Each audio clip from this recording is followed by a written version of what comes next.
ले सकते हैं। और ये तो एक बात ऐसे आ गई थी क्योंकि वहां सम्मेलन हो रहा था, तो सूरत भान जी उस सम्मेलन में गए थे, वहां से लौटे, ऐसे हमारी बात प्रारंभ हुई, तो ये विषय आ गया। तो हरीश जी देखिए, चाहे तो मंत्र ले लीजिए, फिर आगे बढ़ते हैं जी।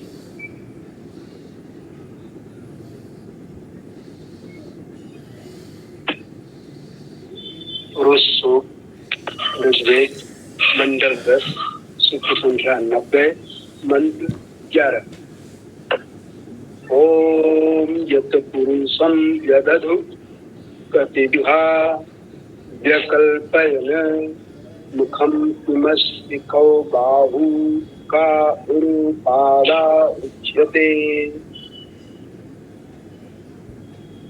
यत् पुरुषम, जो पुरुष, पुरुष मतलब परमात्मा के लिए कहा जा रहा है कि जो परमात्मा को व्यदधु जी अदधु विशेष रूप से धारण किया हुआ है परमात्मा ने।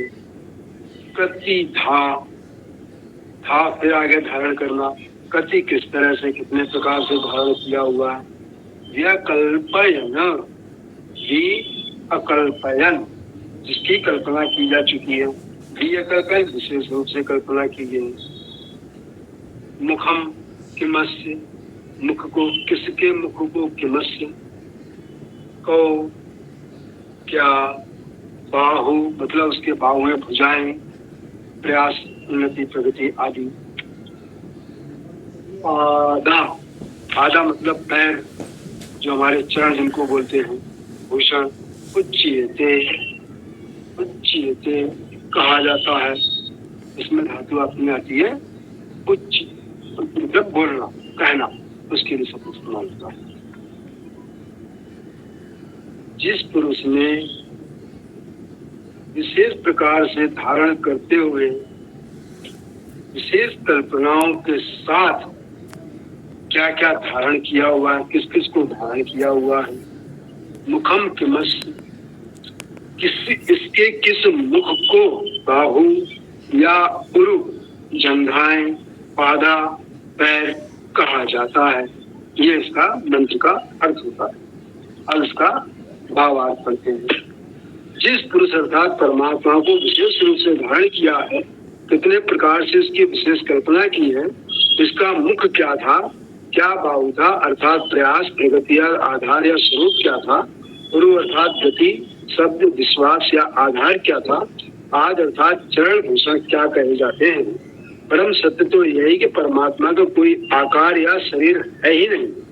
फिर भी श्रद्धा से समझने के लिए तथा समाज की व्यवस्था में परमात्मा के प्रति श्रद्धा भावना के लिए उसकी कल्पना रूपक के माध्यम से की जाती है। इस मंत्र में प्रश्न किया गया कि समाज के सापेक्ष उसके मुख, हाथ, पैर आदि की कल्पना किस रूप में की जाए। आगे के मंत्रों में इस प्रकार के प्रश्न का उत्तर दिया गया है। अब देखते हैं कि गंगा साहेब शर्मा जी व्याकरणाचार्य इस पर क्या अपना अर्थ लिखते हैं।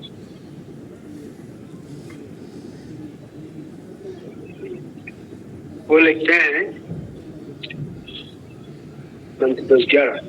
प्रजापति ने प्राण रूप देवों ने, प्रजापति के प्राण रूप देवों ने जब विराट पुरुष को संकल्प से उत्पन्न किया, तब उन्हें ज्ञानी जन अनेक प्रकार से उनका मुख, भुजाएं, हृदय और चरण कौन से कहलाते हैं, इसको कल्पित किया। ये उन्होंने दिया हुआ है व्याकरणाचार्य गंगा साहेब।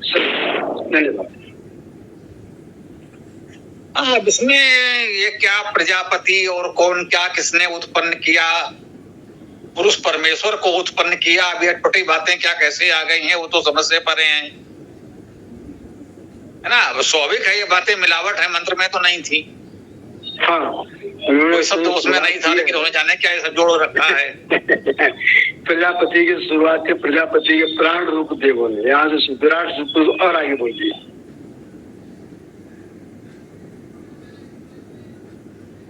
बस यही देखते जाना है। मुख्य बात हम आप लोगों को यही बताना चाहते हैं, इन लोगों ने जो अर्थ किया है उसमें मिलावट जो कर रखी है, इसी से सारा अनर्थ हो गया है। ये मिलावट हटा दीजिए, सीधा सीधा शाब्दिक अर्थ तो यही कह रहा है कि जिस पुरुष को हम सब विशेष रूप से धारण करते हैं, अर्थात जिसकी साधना उपासना करते हैं, कह लीजिए है ना, उसकी हम उपासना करते हैं, उसको अपने हृदय में धारण करते हैं, उसके कितने प्रकार से कल्पना की गई है। हाँ, ये जो कतिधा है, ये धा को एक प्रकार से आप प्रत्यय मानिए, ठीक है ना।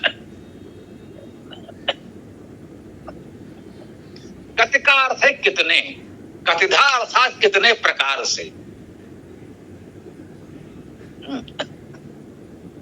तो इसे यथा तथा सर्वथा, सर्वथा माने सब प्रकार से, तो कतिधा का अर्थ भी यहाँ है कितने तरह से, कितने प्रकार से। तो ये धा है, प्रत्यय है, व्याकरण की दृष्टि से इस प्रकार समझे तो वो अव्यय शब्द भी बन जाता है, ये प्रत्यय लगने से अव्ययवाची प्रत्यय है, ऐसा कह लें।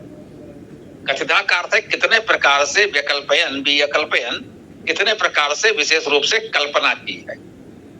तो कह रहे हैं जिस पुरुष को, परमेश्वर को हम धारण करते हैं, इसकी उपासना करते हैं, अपने हृदय में धारण करते हैं, उसके स्वरूप की कल्पना कितने प्रकार से की गई है। समाज के सापेक्ष, अपने सापेक्ष हम देखें तो कह रहे हैं भाई उसका मुख क्या है, बाहु क्या है, उरु क्या है और पद क्या है। तो इसमें प्रश्न किया गया है यदि हम उसकी कल्पना करें, वैसे तो परमेश्वर निराकार है, उसका शरीर तो नहीं होगा, लेकिन ये कहा एक समझने के लिए यदि हम उसको इस प्रकार से कल्पना करें कि ये पूरा समाज संसार वो विराट पुरुष का ही व्यक्त रूप है, तो परमेश्वर का यहाँ यूं समझे कि समाज का या सृष्टि का जो व्यक्त है, परमेश्वर तो निराकार है, व्यक्त है, लेकिन वो जो समाज सृष्टि के रूप में व्यक्त हो रहा है, उसमें किस चीज की, किसकी भूमिका क्या है, इसमें प्रश्न किया गया है। अगले मंत्रों में इसका उत्तर दिया जाएगा कि समाज में कौन लोग मुख के रूप में हैं, हाथ के रूप में हैं, पैर के रूप में हैं, मन के रूप में क्या है, आंखें क्या हैं, आदि आदि। अगले मंत्रों में इन सबका उत्तर दिया जाएगा। अब इस प्रश्न में कहिए प्रतीक रूप में 4 कह दिए गए, मुख, बाहु, उरु और पैर, मतलब सर से पैर तक एक प्रतीक रूप में कह दिया गया। और अगले मंत्रों में जब इनका उत्तर दिया जाएगा तो ये भी बताएगा आंख क्या है, कान क्या है, मन क्या है। तो ये सारी बातें वो समाज और प्रकृति से जोड़ करके समझाने का प्रयास किया जाएगा। तो ये प्रश्न है, आगे के मंत्रों में इसका उत्तर आपको मिलेगा, जो आगे चर्चा करेंगे कल से।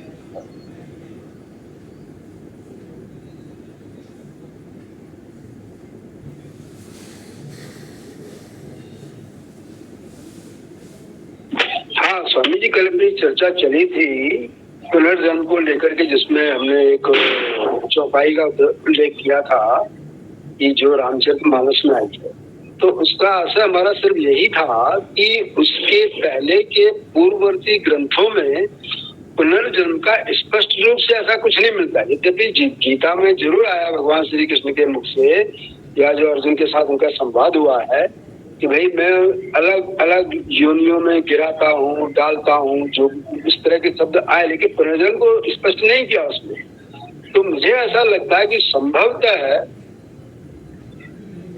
रामचरितमानस के लेखन के बाद और विद्वानों की जानकारी में आने के बाद पुनर्जन्म की अवधारणा स्थापित की गई समाज में, ऐसा मेरा मत बना उसको।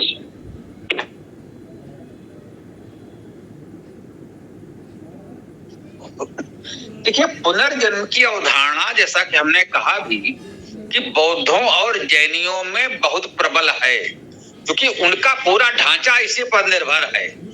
वो ये मानते हैं कि व्यक्ति ही अनेक जन्मों में अच्छे कर्म करते हुए ईश्वर की स्थिति को प्राप्त कर लेता है। तो मानते हैं कि वो पहले तो वो सामान्य व्यक्ति ही होता है, लेकिन जब वो कई जन्मों तक लगातार अच्छे कर्म करता रहता है तो धीरे धीरे वो ईश्वर की स्थिति को प्राप्त हो जाता है, वो एक प्रकार से ईश्वर हो जाता है। जैनियों और बौद्धों में अवधारणा ये है कि ईश्वर पहले से है नहीं, ये कोई अनादि अनंत निराकार ईश्वर है, ऐसा वो नहीं मानते। वो मानते हैं ये जीव ही अच्छे कर्म करते हुए ईश्वर की स्थिति को प्राप्त हो जाता है, ईश्वर बन जाता है, जीव ही ईश्वर बन जाता है, वो ऐसा कह रहे हैं। जबकि पौराणिक परंपरा में इसको उलट दिया गया। जी, पहले बौद्ध जैन हैं, उन्होंने ये बात कही कि जीव ही ईश्वर बन जाता है। पौराणिकों ने ये कहा कि नहीं, ईश्वर तो पहले से है, इसमें तो कोई संदेह नहीं है, क्योंकि जैन और बौद्ध नास्तिक कहे जाते हैं। पौराणिक जो भी हैं कहीं ना कहीं अपने को वैदिक परंपरा में मानते हैं, तो आस्तिक तो है, कहते नहीं भाई ईश्वर तो है पहले से। वो संसार की विशेष परिस्थितियों में अवस्था अनुसार वो अवतार लेता है, वो जीव के रूप में, मनुष्य के रूप में, किसी प्राणी के रूप में वो जन्म ले लेता है। ईश्वर पहले से है, वो प्राणियों के रूप में जन्म लेता है, ये अवतारवाद है पुराणों का। और बौद्ध जैन कह रहे हैं कि एक सामान्य जीव जैसे सब होते हैं, उन्हीं में से कोई जीव विशेष साधना करते हुए, अच्छे कर्म करते हुए कई जन्मों में ईश्वर बन जाता है। तो जैनियों बौद्धों के जो नास्तिक होते हुए एक व्यक्ति को ईश्वर बनाने की कल्पना थी, पौराणिकों ने उसको उलट दिया। मतलब पुनर्जन्म को तो स्वीकार कर लिया कि पुनर्जन्म तो होता है, लेकिन ईश्वर अवतार ले सकता है, और जो बाकी जीव हैं वो पुनर्जन्म उनका होता रहेगा, लेकिन वो ईश्वर नहीं बन पाएगा। अधिक से अधिक उसको मोक्ष प्राप्त हो जाएगा, ईश्वर में लीन हो जाएगा। आज भी देखते हैं इन संतों की परंपरा में जो रूढ़वादी परंपरावादी समाज है, ब्रह्मलीन, नित्य लीला लीन, इस प्रकार के शब्द प्रयोग करते हैं मरे हुए लोगों के लिए। एक दिन ये भी बात आई थी कि मृतकों के लिए जो ये शब्द हो जाते हैं ना, क्या कहा था, निर्वाण हो गया। हाँ, बौद्ध जैनियों में निर्वाण शब्द का प्रयोग होता है, तो निर्माण भी चल रहा है हमारे समाज में। और देखते हैं कि इन लोगों में क्या कहते हैं, ब्रह्मलीन, नित्य लीलालीन, इस प्रकार के प्रयोग पौराणिकों में किए जाते हैं। और अन्य संतों के यहाँ कोई निज धाम को सिधार गया, ज्योति में ज्योत समा गई, कुछ इस प्रकार के शब्दों का प्रयोग करते हैं। तो मानते हैं जीव है वो ईश्वर तो नहीं बनेगा, भले ही उसको मोक्ष मिल जाए, निर्वाण हो जाए, और वो कुल मिला के उसका अस्तित्व समाप्त हो जाए, ईश्वर में विलीन हो जाए। तो इस प्रकार से जैनियों बौद्धों की पुनर्जन्म की अवधारणा को पौराणिकों ने अपने तरीके से विकसित कर लिया। तो ये नहीं कहा जा सकता है कि तुलसीदास जी ने कोई पुनर्जन्म की अवधारणा स्वयं प्रस्तुत की। उनके पहले से जैनियों बौद्धों और उसकी प्रतिक्रिया स्वरूप जो कह लीजिए पौराणिकों की अवधारणा थी, तुलसीदास जी ने केवल उसे व्यक्त किया है। सच कहें तुलसीदास का अपना कोई विचारधारा नहीं है कि नई विचारधारा उन्होंने दी हो। जो चला आ रहा था पौराणिक विचारधारा को उन्होंने अपने शब्दों में प्रस्तुत किया है। जैसे गीता की छाया आपको मिलेगी। गीता जो कहती है कि यदा यदा ही धर्मस्य ग्लानिर्भवति भारत अभ्युत्थान अधर्मस्य तदात्मानं सृजाम्यहम् परित्राणाय साधूनां विनाशाय च दुष्कृतां धर्म संस्थापनार्थाय संभवामि युगे युगे। अब आप देखिए उसकी छाया तुलसीदास जी लिखते हैं कि जब जब हो ये धर्म कहे हानि, बाढ़े असुर अधम अभिमानी, तब तब धरि हरि विविध शरीरा, हरहि कृपा निध सज्जन पीरा। ये गीता के श्लोकों का शब्द सा अनुवाद ही तो है, भावानुवाद कह लीजिए। गीता के श्लोक का ये अनुवाद है और कुछ नहीं है। वो आश्वासन दे रहे हैं कि नहीं नहीं, जब गड़बड़ होगा तो ईश्वर का अवतार होगा। आगे भी वो विकसित कर रहे हैं। चले डर पाऊं सुर सिद्ध सुरेशा, तुम्हें लागे धरी हो नरवेशा, अनसन सहित मनुज अवतारा हुई है हरण महा मई भारा। वो आश्वासन दे रहे हैं कि मैं अंशों के साथ अवतार लूंगा और इन सारे आत्ताइयों का संहार करूंगा। तो ये अवधारणा जो पुराणों से होते हुए कह लीजिए उसको एक सार रूप में गीता में व्यक्त किया गया, उसी को तुलसीदास जी अपने शब्दों में केवल व्यक्त कर रहे हैं, नई अवधारणा कुछ नहीं दे रहे हैं। हाँ, ये कह सकते हैं कि गीता और रामचरितमानस का प्रचार प्रसार इधर बहुत हो गया, तो समाज की अनेक अवधारणाएं यूं कहें कि जिसे हम लोग रूढ़वादी, परंपरावादी या पौराणिक वर्ग कहते हैं, उन लोगों की आज की अधिकांश विचारधारा रामचरितमानस से प्रभावित है। क्योंकि रामचरितमानस का प्रचार अधिक है तो वही उनका धर्म ग्रंथ बन गया है। उनके लिए वेद बाइबल कुरान जो कुछ है उनका रामचरितमानस ही है। इस समय कुछ लोग गीता को प्रचारित करने का प्रयास कर रहे हैं, तो कह सकते हैं लोक भाषा में होने के कारण रामचरितमानस का प्रचार अधिक हो गया है। तो ये ठीक है, लोकमानस में इस समय जो पुनर्जन्म, अवतारवाद या अन्य विषयों में लोगों की जो एक धारणा है, मान्यता है, वो बहुत कुछ रामचरितमानस पर आधारित है। लेकिन तुलसीदास जी की कोई अपनी कल्पना नहीं है, ये जो चला आ रहा था उसी को उन्होंने व्यक्त किया है, इतना तो हम अवश्य कहना चाहेंगे।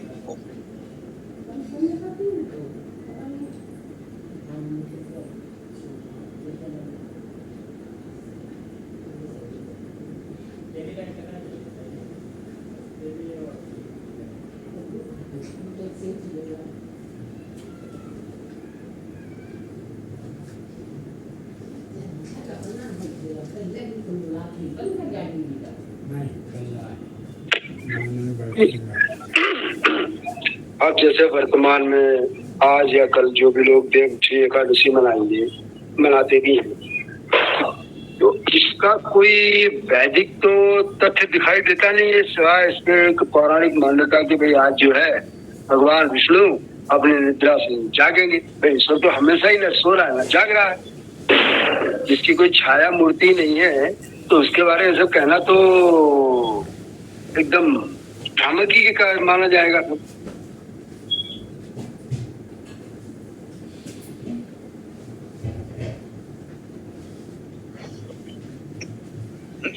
जी मुझे लगता है ये देवोत्थान एकादशी कहीं कोई स्थानीय अवधारणा हो सकती है, जो धीरे धीरे प्रचारित हो गई, अब एक तरह से बड़े स्तर पर माने जाने लगी है। जैसे महाराष्ट्र की ये गणेश पूजा, बिहार के छठ पूजा, बंगाल की दुर्गा पूजा, पंजाब का भगवती जागरण अब धीरे धीरे पूरे देश में फैलता जा रहा है।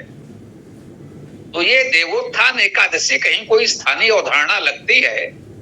देखिए, जो कहा जा रहा है वर्षा विगत शरद ऋतु आई, ये महत्वपूर्ण तथ्य है। इस पहले जब इतने संसाधन नहीं थे, इतने अच्छे राजमार्ग और यातायात के साधन नहीं थे, तो वर्षा काल में सारे अभियान रुक जाते थे। वो चाहे विवाह आदि के अभियान हो, कार्यक्रम हो, जितने मांगलिक कार्य नहीं होते, है ना। वो भगवान जी सो गए हैं, अब कोई मांगलिक कार्य नहीं होंगे, भगवान जी वर्षा काल भर सोएंगे।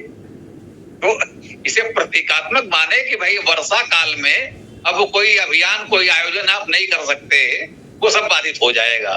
तो वर्षा काल भर सभी अभियान रुक जाते थे। बौद्धों जैनियों में ये परंपरा मिली कि वर्षा काल में गौतम बुद्ध जहां थे तो उनके जीवन में मिलता है, उन्होंने अपने संन्यास जीवन का ये चातुर्मास यहाँ किया था। अब घूमते टहलते जहां पहुंच गए, वर्षा आरंभ होने वाली है, तो पूरा वर्षा काल 4 मास वहीं रहेंगे, तो कहीं और जाने के आने की यातायात की संभावनाएं तो समाप्त हो गई, है ना। अब जहां पहुंच गए वहीं पूरे वर्षा काल भर रहेंगे, वहीं कहीं उनके रुकने ठहरने की व्यवस्था वहां के लोग कर देंगे, वहीं उनका प्रवचन होगा, स्थानीय लोग उसका जो लाभ उठा सकेंगे उठाएंगे। तो ये चातुर्मास या वर्षावास की परंपरा उन लोगों में विशेष रूप से चर्चा में आई, तो बाकी लोग भी अपना रहे होंगे।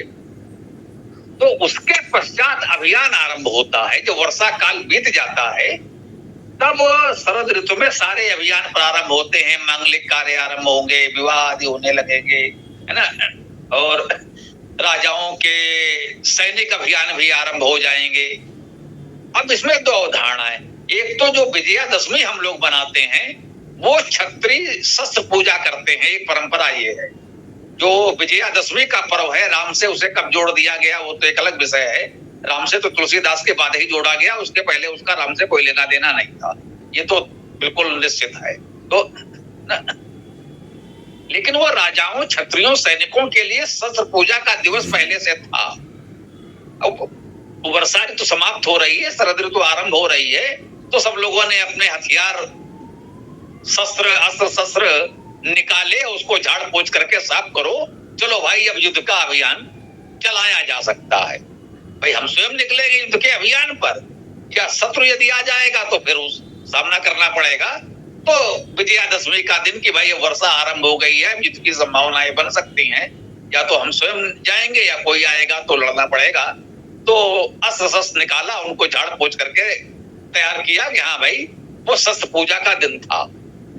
तो एक तो वो है वर्षा के पश्चात ये अभियान के आरंभ करने का दिन, विजयादशमी जिसे हम कह रहे हैं, जो भी मान लीजिए।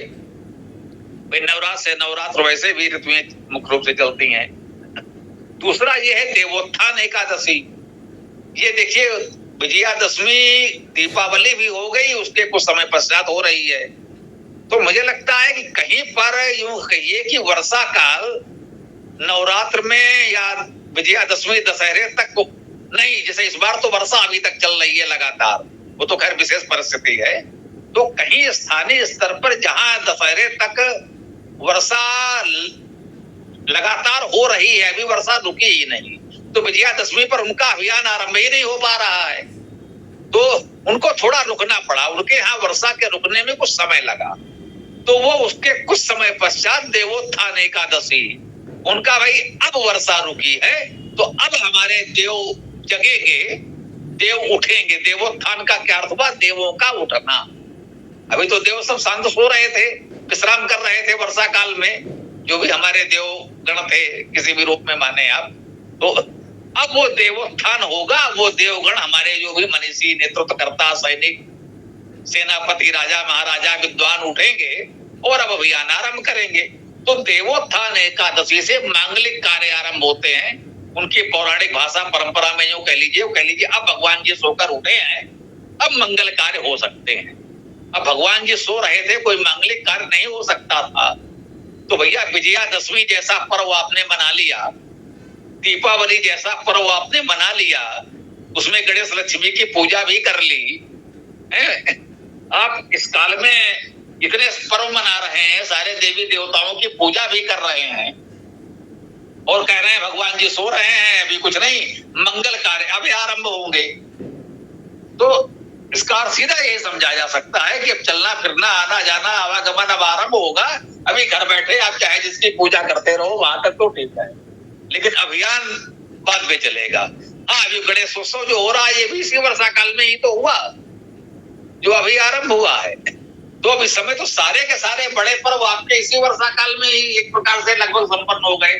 देवोत्थान एकादशी से पहले भले ही उस दृश्य से कहा जाए वर्षा काल बीत गया हो, श्रावण भाद्रपद का या जैसा भी, तो इसको हमें लगता है इस रूप में थोड़ा सा समझने का प्रयास करें तो समझा जा सकता है।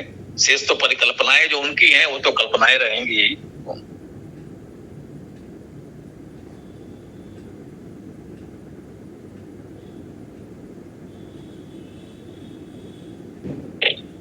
इसमें जैसे तुलसी विवाह की एक परंपरा चलती है, तो इसको क्या मतलब एक पौधे विशेष की मान्यता देने के लिए मान सकते हैं इसको, या फिर इसको जो है जालंधर से जोड़ा जाता है कि उसकी पत्नी को श्राप मिला, तो पौराणिक कथा जोड़ दी गई इसमें।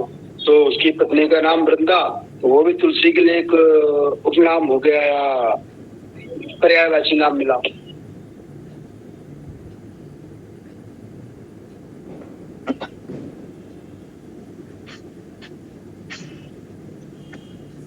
इसको ऐसे कह लीजिए, जो भी हमारे पर्व हैं कहीं ना कहीं कोई इस तरह की कथित पौराणिक कथाओं से जोड़ दिए गए हैं। लोगों में इससे थोड़ी आस्था भी बढ़ती है। अब वो तुलसी पौधे को महत्व देने के लिए या किसी भी रूप में मान लीजिए प्रकृति के संरक्षण की बात, जैसे वर्षा काल में लोग पौधे लगाते हैं, आज भी परंपरा है, पौधरोपण अभियान चलता है वर्षा काल में, हम लोगों ने भी किए हैं, कराए गए हैं, जो भी मान लीजिए किसी रूप में।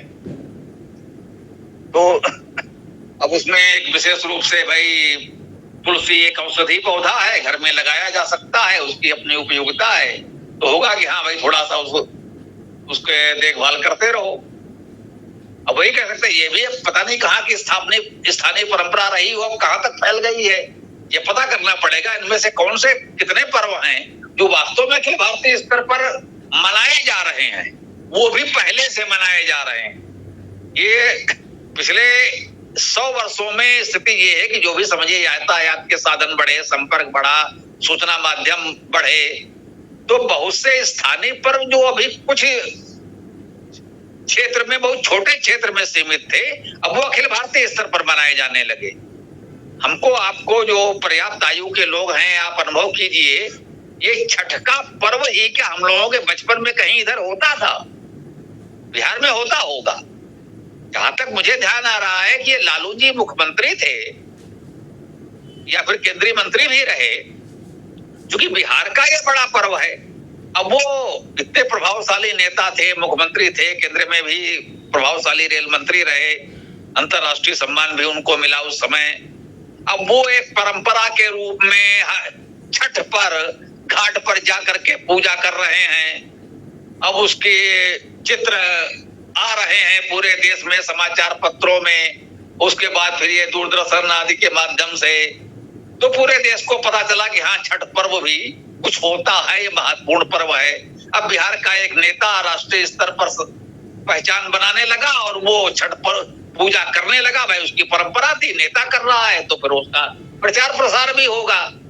तो जो भी बिहारी जहां भी रहते थे, उनको लगा कि हाँ भाई, हमारी पहचान है, तो जो जहां रहता था उसने अपना छठ पूजा थोड़ा करना आरंभ कर दिया। पहले बिहारी उनका रहते थे, पता ही नहीं था, पड़ोस में कोई बिहार का रह भी रहा है तो रह भी रहा है, कोई छठ पूजा जैसी बात नहीं समझ में आती थी।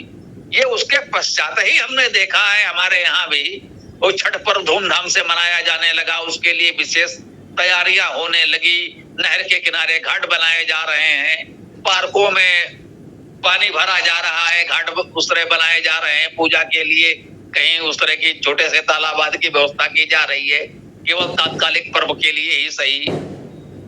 तो ये सब अभी हमारे देखने सुनने को कुछ दशक में मिला। मुझे लगता है भाई 15, 20, 30 वर्षों से अधिक की बात नहीं है ये। तो इसी तरह से अन्य बातें भी हैं, भी इसको यदि आप जानना चाहें कि जिनकी हम लोग चर्चा कर रहे हैं, राष्ट्रीय स्तर पर दूसरे प्रांतों में इसको आज भी कोई मनाता है कि नहीं मनाता है, और यदि मनाता है तो देखें कब से मनाता है। तो मुझे लगता है कि अखिल भारतीय स्तर पर ये पर्व नहीं है। पंचांगों में भी देखिए तो बहुत से पर्वों में लिखा रहता है कि ये पर्व बिहार, ये केरल, ये उड़ीसा, इस तरह से उसमें लिखा भी रहता है कि भाई ये पर्व बस उस क्षेत्र में मनाया जाता है। अब ठीक है, एक दूसरे के साथ सहयोग करते करते अन्य लोग भी मनाने लगे, एक अलग बात है।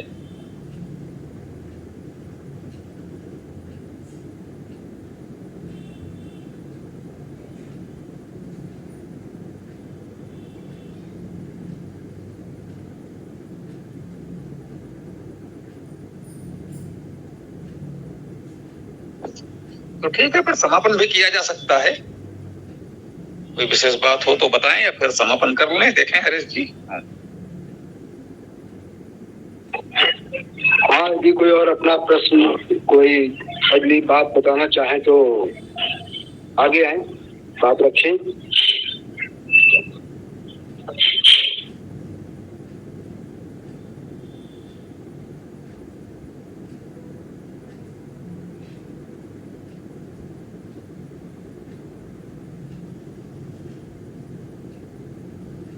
तो ठीक है, वेदाष्टक करना चाहें तो हरीश जी, शशि जी, 2 लोग तो वही हैं, और लोग भी साथ दे सकें तो अच्छा है, या फिर ओम मंत्र के साथ समापन कर दें, जैसा उचित समझे।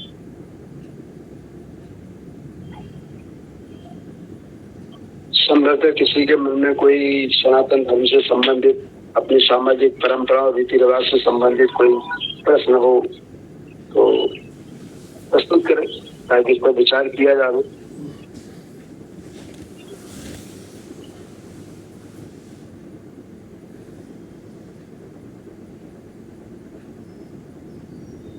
अभी तो और कुछ नहीं लग रहा है। मुझे लगता है कुछ लोग अधिवेशन में भी होंगे, तो वापस आने पर लोग जुड़ेंगे तो फिर बात होगी। तो फिर आज के इस सत्र को यहाँ विराम ही दे दें तो अच्छा होगा। जी, वेदाष्टक पाठ शुरू करते हैं। ओम ऋग्वेद प्रथम मंत्र। ओम अग्निमीळे पुरोहितं यज्ञस्व देवं मृत्युजं होतारं रत्नधातमम्।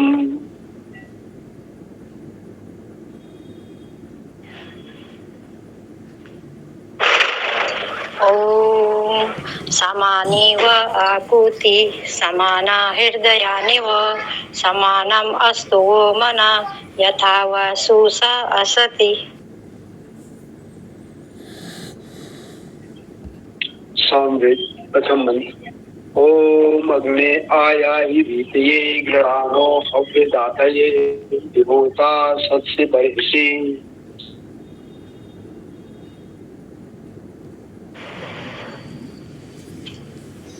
सामवेद अंतिम मंत्र। ओम स्वस्ति न इंद्रो वृद्धशर्वाः स्वस्ति न पूषा विश्ववेदाः स्वस्ति न तार्क्ष्यो अरिष्टनेमि स्वस्ति नो बृहस्पति ददातु।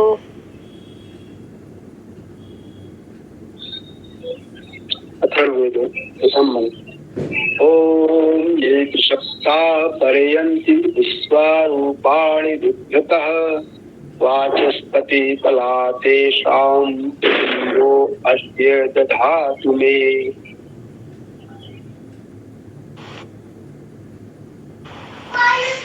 अथर्ववेद अंतिम मंत्र।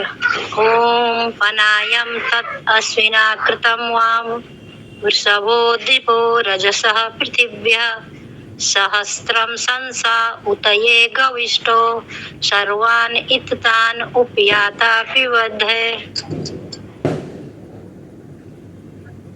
यजुर्वेद प्रथम मंत्र। ओम ईशेता ऊर्जेता वायवायस्थ देवो व सविता प्रार्थयतु श्रेष्ठतमाय कर्मणे आप्यायत्वम् अग्न्याय इंद्राय भागम प्रजावती अन्नीवा अयक्षमा माव इष्टेन ईशत मा अभिशंसो वा अस्मिन् गोपतौ स्यात् बह्वीः यजमानस्य पशून् पाहि।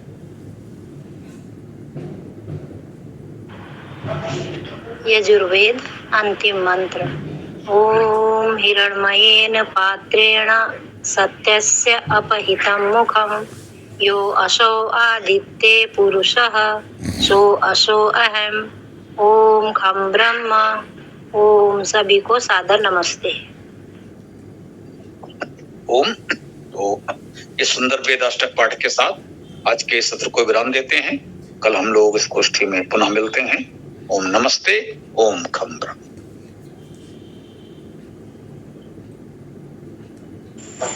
जी सब लोगों को ओम नमस्ते। शशि जी